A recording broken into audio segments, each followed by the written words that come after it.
पूजनीय स्वामी सतपाल जी महाराज, माननीय सुरेश चंद्र जी, आदरणीय उमाशंकर जी, माननीय शंकरानंद जी, यहाँ उपस्थित सभी राष्ट्रीय पदाधिकारीगण और भारत माता के प्यारे सपूतों, बहनों और भाइयों, हम सब लोग अपने जीवन में एक संकल्प लेकर के यहाँ एकत्रित हुए हैं। हम संभवतः पूर्ण स्पष्टता से नहीं जानते हैं, किंतु गत अनेक जन्मों की पुण्याई से यह अवसर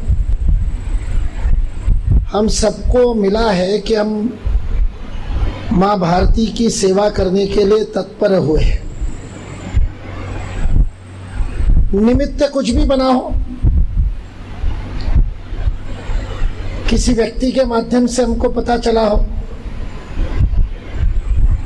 किसी को छोटे भाई ने प्रेरणा दी, किसी को शिक्षक ने प्रेरणा दी,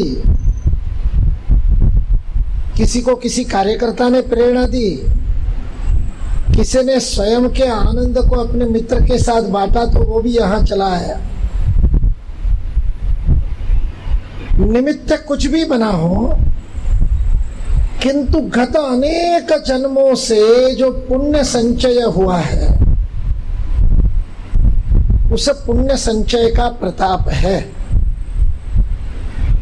स्वामी विवेकानंद लाहौर में बोल रहे थे और लाहौर में बोलते हुए उन्होंने गुरु गोविंद सिंह का स्मरण किया था।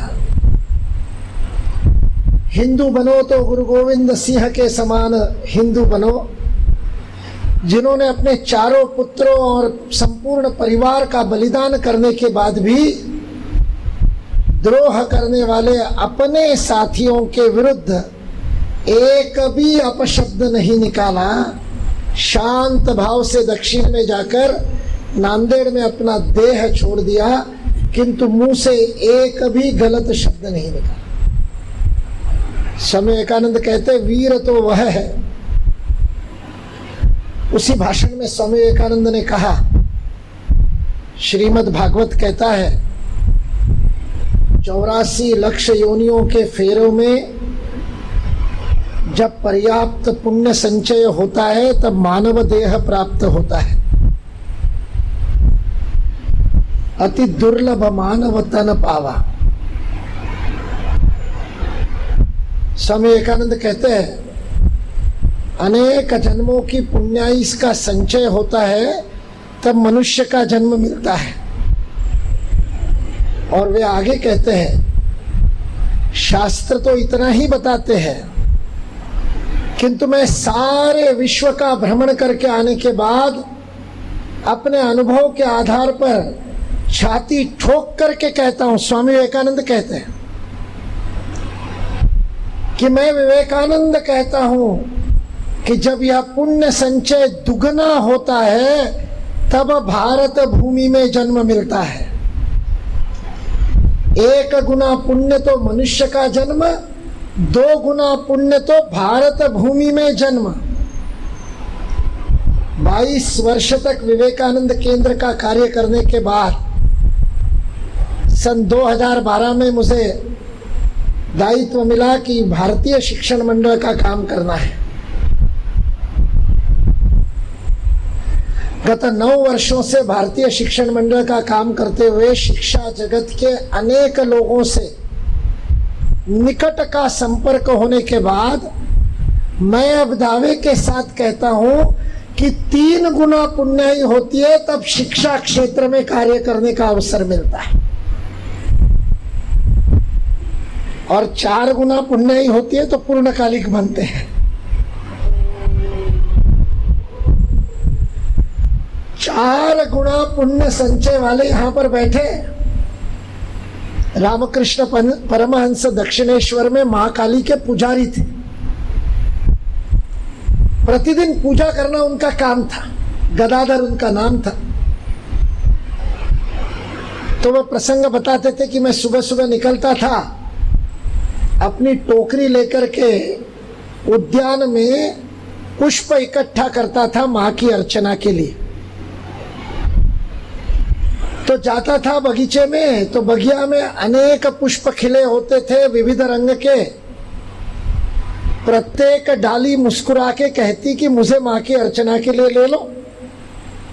हर पुष्प की मंशा होती कि माँ की अर्चना के लिए मेरा उपयोग हो, किंतु अंदर से माँ जो प्रेरणा देती वही तो पुष्प निकाल करके मैं अपने टोकरी में ले लेता कि अब इसे माँ की पूजा में ले जाऊंगा।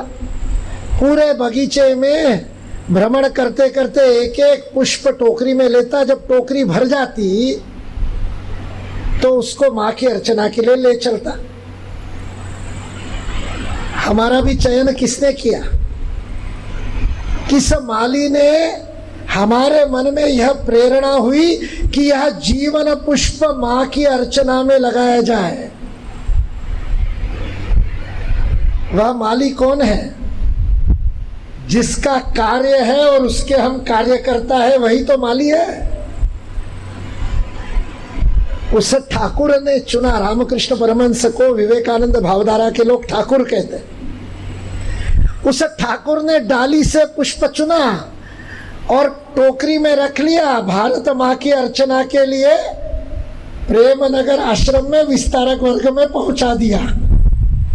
अब माँ के चरणों में पुष्प अर्पित करना है जीवन का। 2 वर्ष, 4 वर्ष, 5 वर्ष, अरे क्या छोटी बात करते हो? सारा जीवन माँ को अर्पित। तेरा तुझको अर्पण क्या लागे मेरा।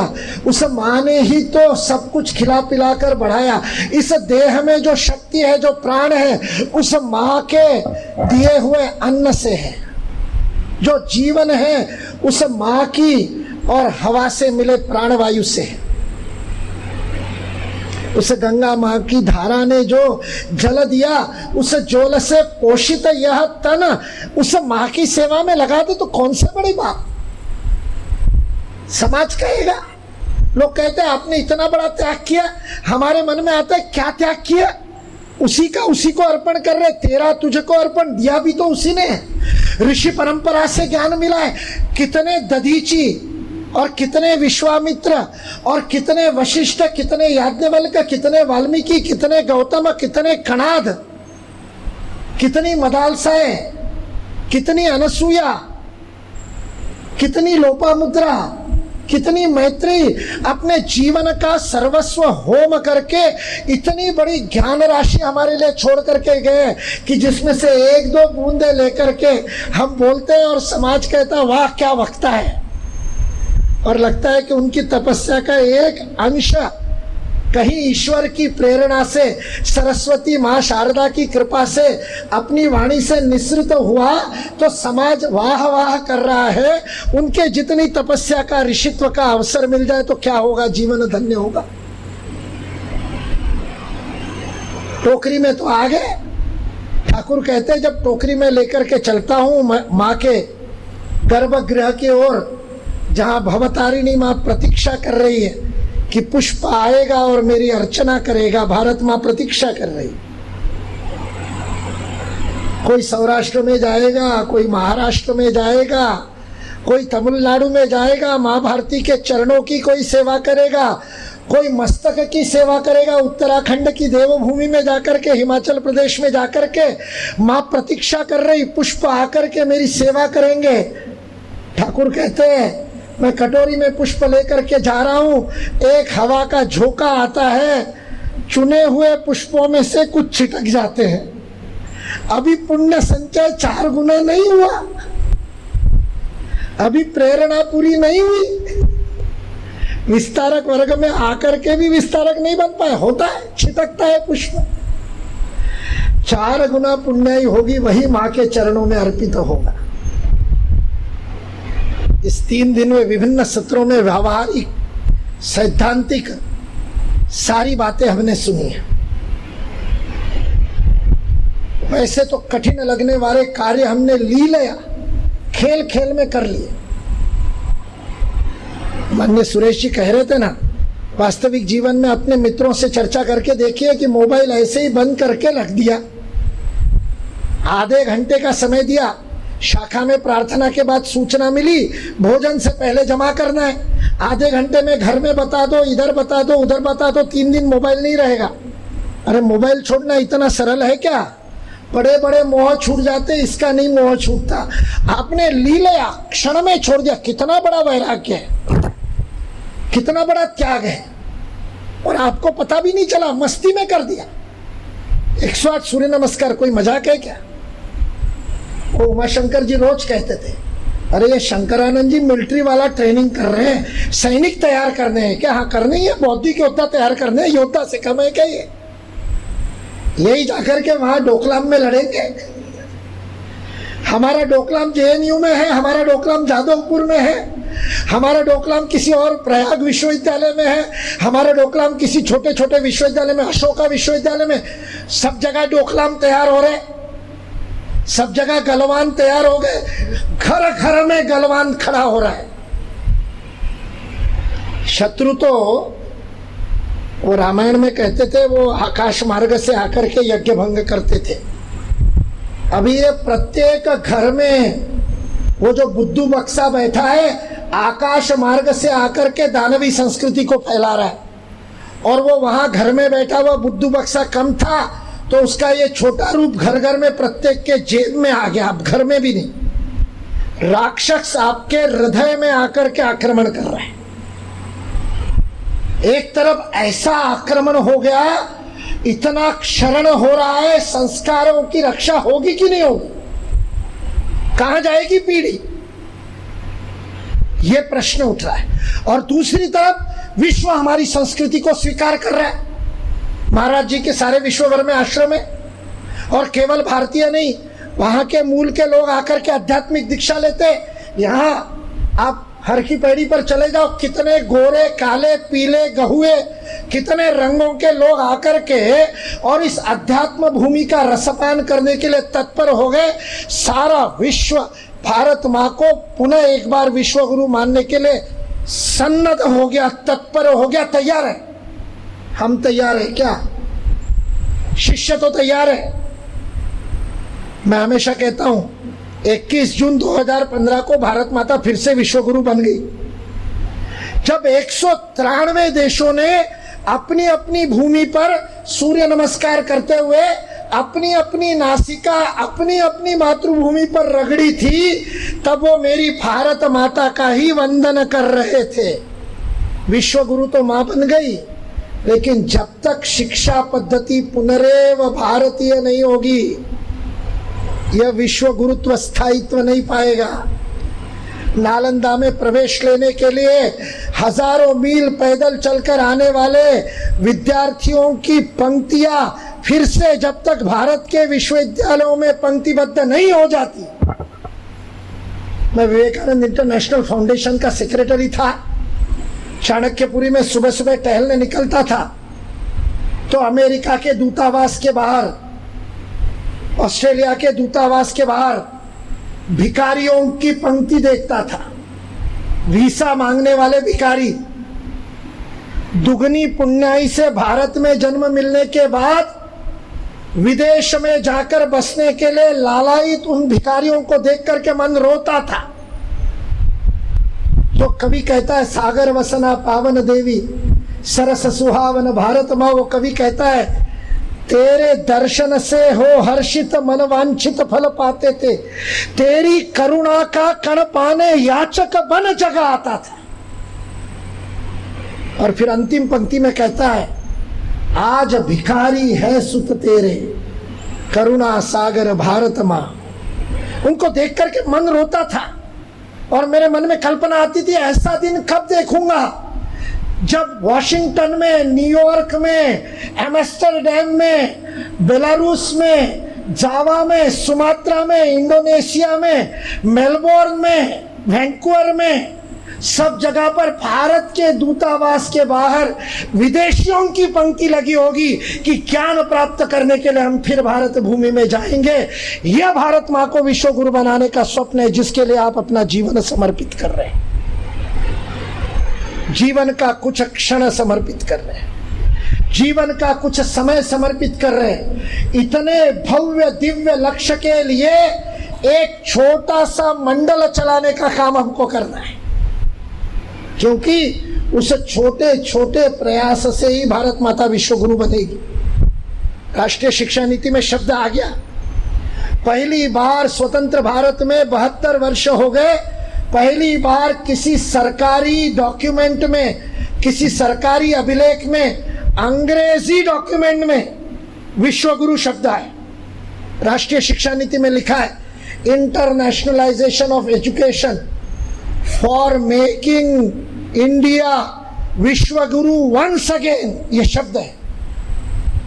हमारे यहाँ के विश्वविद्यालयों को विदेशों में कैंपस खोलने दिए जाएंगे, विदेशों के विश्वविद्यालय यहाँ पर आएंगे, आदान प्रदान होगा।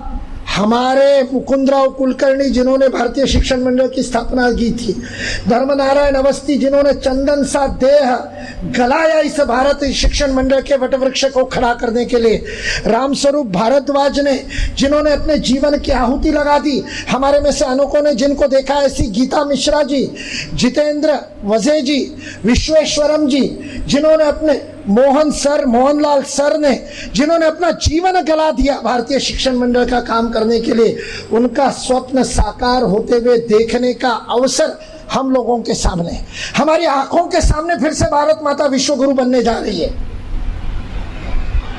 प्रश्न केवल इतना है, आपका योगदान क्या होगा?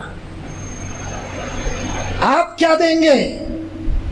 मां भारती के विश्व गुरु बनने में आपका कितना योगदान होगा, यह प्रश्न है। इसलिए आज की इस आहुति सत्र में पूर्णाहुति का समय है।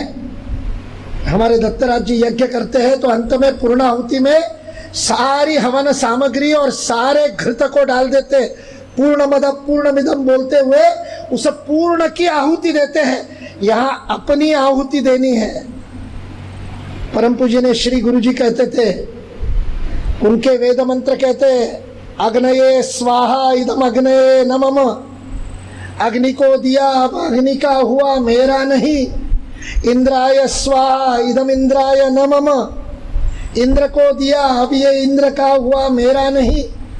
जो जो देवता को आहुति देनी है उसको अर्पित करते हैं। और ठोक बजा के ऋषि कहता है, केवल इतना बोल करके नहीं रुकता, अग्नये स्वाहा अग्नि को दिया नहीं, अब अग्नि का हुआ पक्का किया, अब मेरा नहीं है।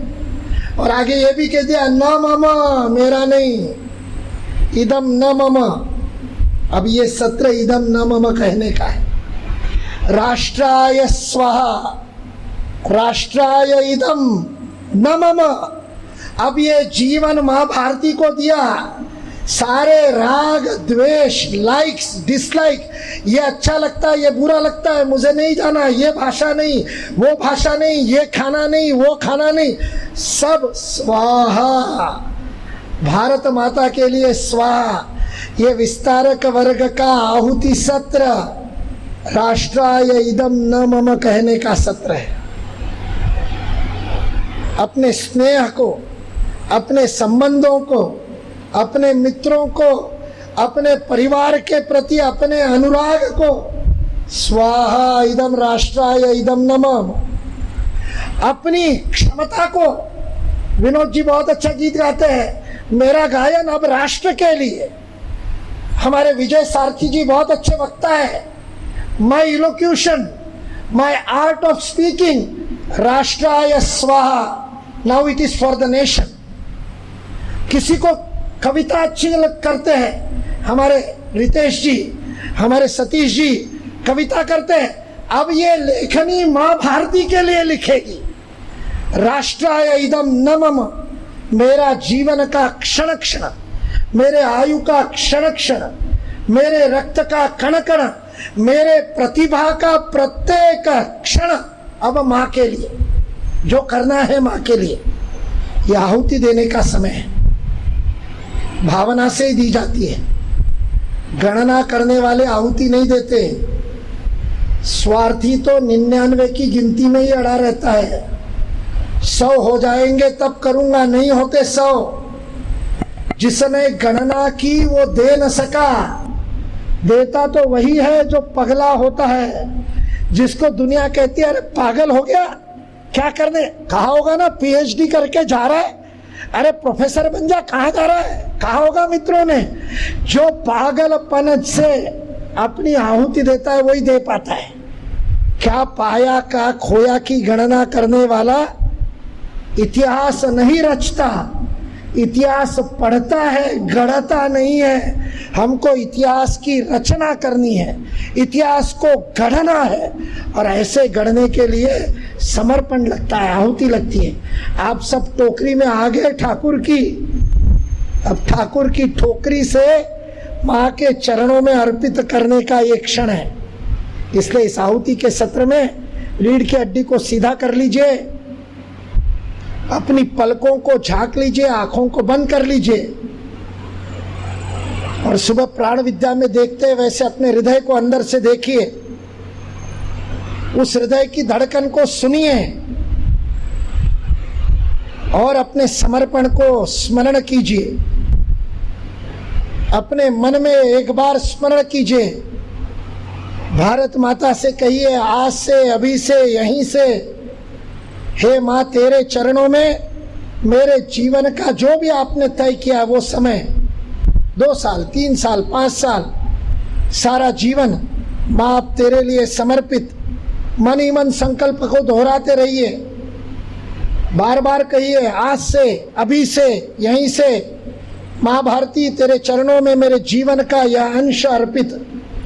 यह मन में कहते हुए एक एक जन विजय से प्रारंभ करके उठ करके सामने आएगा, माँ भारती के चित्र में एक पुष्प अर्पित करेगा, अपने संकल्प का समर्पण करेगा और माँ भारती को कहेगा, माँ शक्ति देना, मैं तो छोटा सा बालक हूँ, अदनी सी भावना से केवल बबलू जी एक एक करके चलते जाइए, अपनी अदनी सी भावना से समर्पण किया है।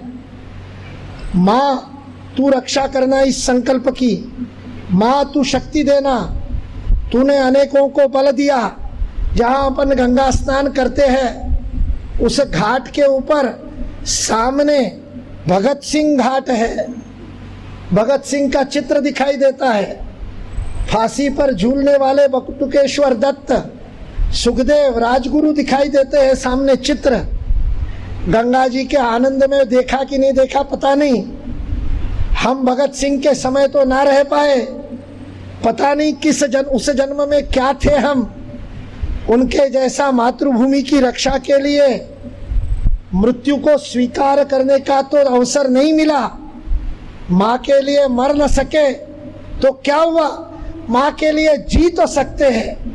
इस जीते जी अपना जीवन मातृभूमि के लिए समर्पण करने का संकल्प माँ के चरणों में अर्पित कीजिए। माँ को कहिए, माँ शक्ति देना, जो तूने भगत को दी, जो तूने राजेंद्र प्रसाद लाहिड़ी को दी, जो तूने बाघा जतीन को दी, जो तूने खुदीराम बोस को दी, 19 वर्ष की आयु में उधम सिंह को दी, जो जाकर के डायर को अपना प्रतिशोध लिया विलायत में जाकर के, माँ जो तूने उधम सिंह को दी, जो करतार सिंह सराभा को दी, माँ तूने जो जसवंत सिंह को प्रेरणा दी अपने बलिदान की, आहुति की, माँ वही शक्ति मुझे देना।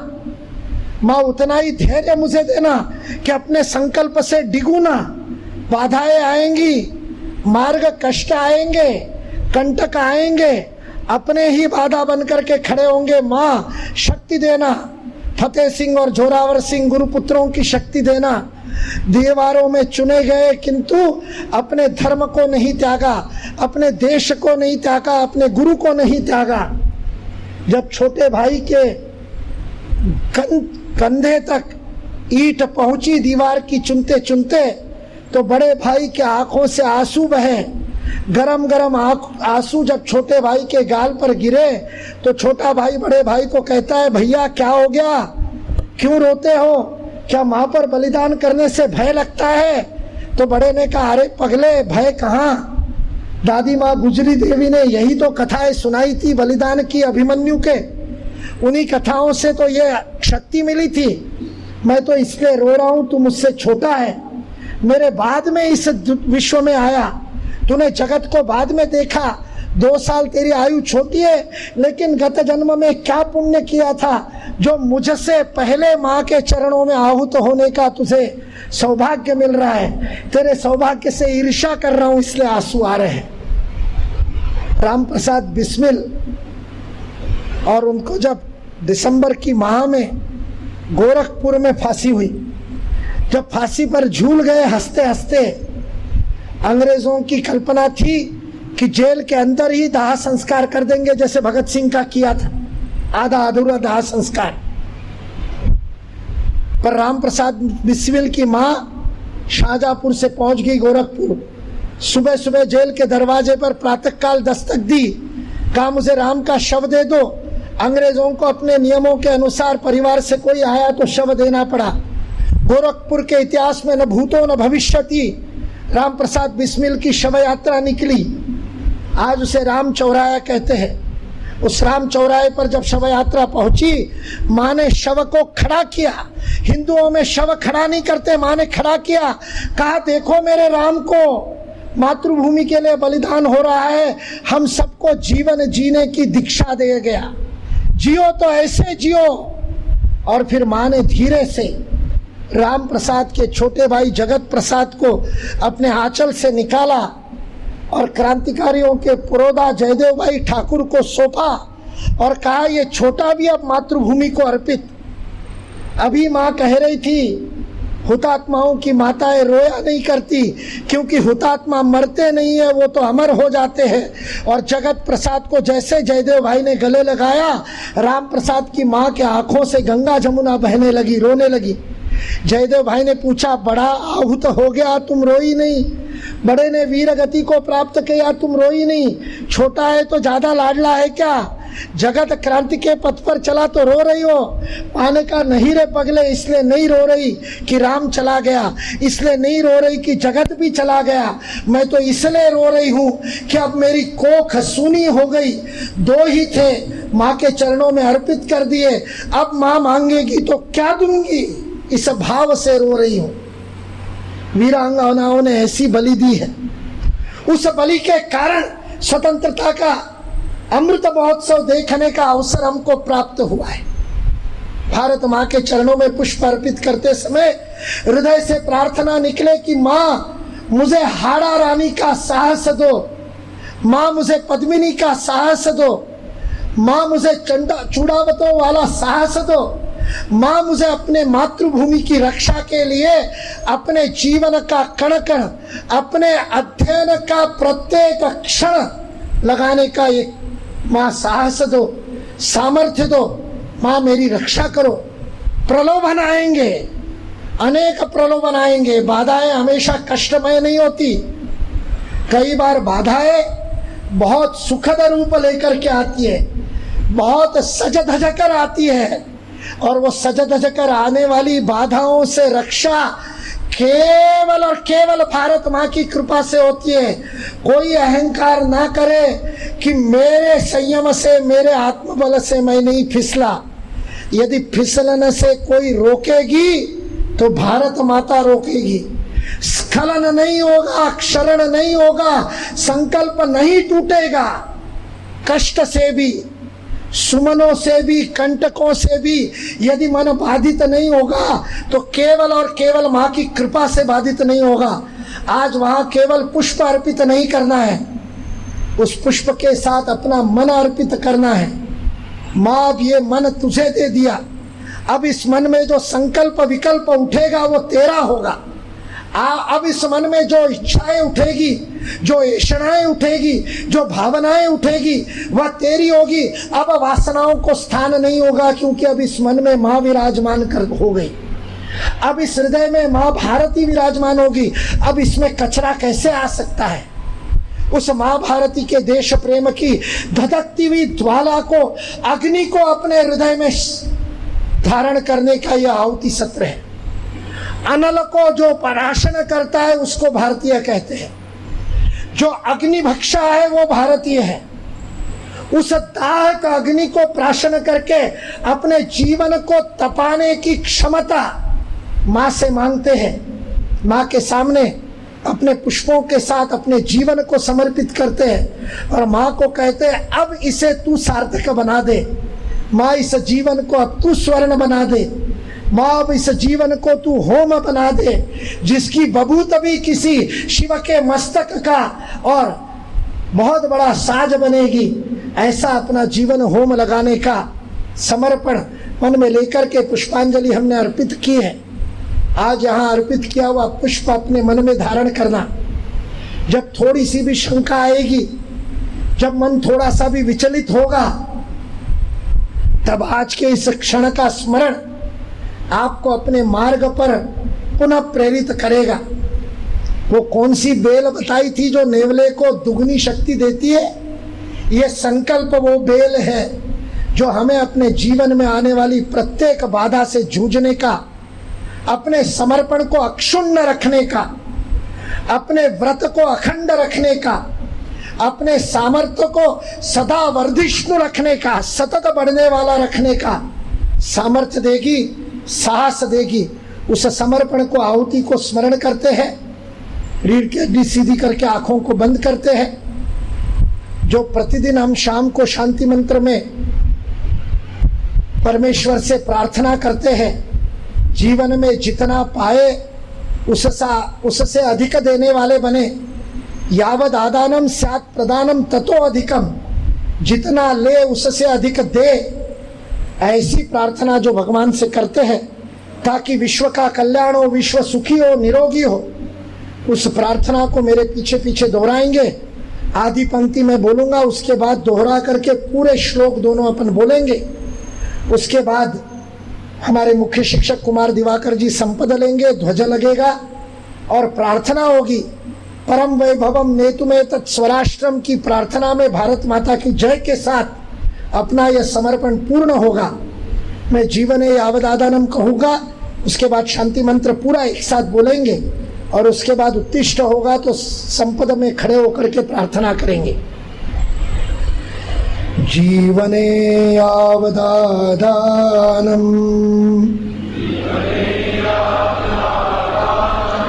स्यात् प्रदानं ततोऽधिकम् इत्येषा प्रार्थनास्माकं भगवन् परिपूर्यता।